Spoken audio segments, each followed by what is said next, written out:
Assassin's Creed is a special game. It's the kind of game you tell your friends and family about even if they're not into games. First and foremost, it's one of the most unique worlds ever created.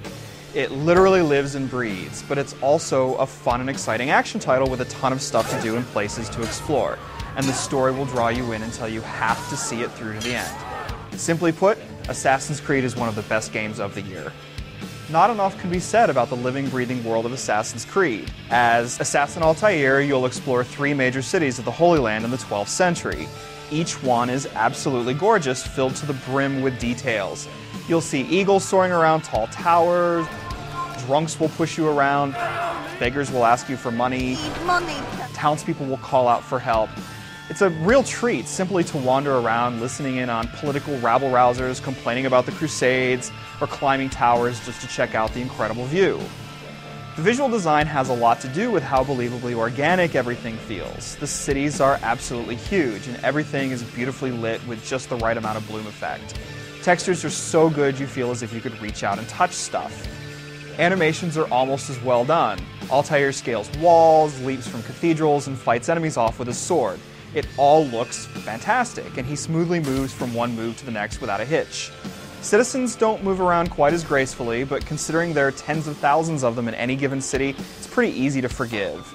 Sound effects and voice acting are terrific, though the actor playing Altair is the weak link, but it's only because everything else around him is just so good.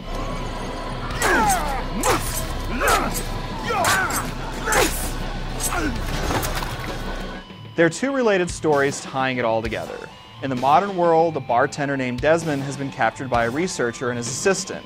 As it turns out, our DNA stores the memories of our ancestors, and Altair is Desmond's ancestor. The scientists stick Desmond in a machine called an animus so that they can learn information about Altair. In the past, Altair has been tasked with assassinating 9 important leaders. You'll have to play to see what these 9 men have in common and exactly what this has to do with Desmond and his captors. But rest assured, it's pretty awesome. It's too bad the ending is confusing and doesn't bring a whole lot of closure. Of course, none of this would mean much if it wasn't fun to play Assassin's Creed. Good thing that the game is entertaining from start to finish. You'll run around on rooftops, climb buildings, slice guards up with your sword, stab them quietly in the back. You'll pickpocket delivery men and do a whole lot more. There are several different mission types in this regard. In some cases, you sit on a bench and eavesdrop. He's called another meeting. Or you'll beat the information out of your target. You seem to know quite a bit about Tamir. Or performed a timed set of assassinations for an informer. Most of the missions are easy to pull off in the early stages of the game, but once the guards and townspeople start recognizing you, they get a little tougher. There are optional tasks too, like rescuing citizens from rogue guards or collecting all the flags strewn about the levels. The combat is really cool. You can pounce on enemies using your hidden blade or use thrown daggers, but your sword is really where it's at. It's just simple button mashing at first, but eventually you'll learn some counter moves where the camera zooms in and shows you Altair's elite skills.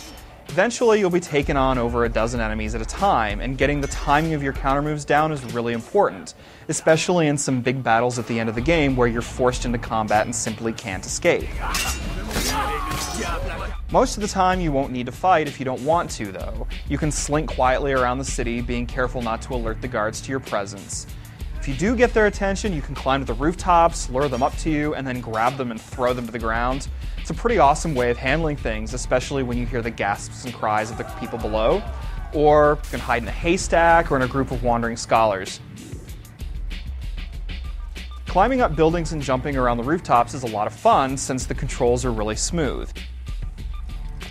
You can leap across alleys, climb impossibly high towers and steeples. What's most amazing about that stuff is that nothing looks like it was set up for you to be able to do platforming on it. The architecture all looks really organic and natural. It just happens you can climb all over it.